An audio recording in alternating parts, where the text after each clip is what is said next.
What's the meaning of caretaker speech?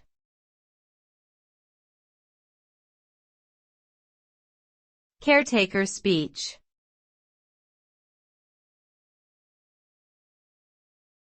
Caretaker speech.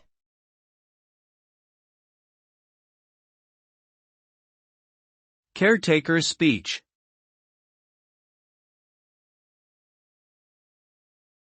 Caretaker speech.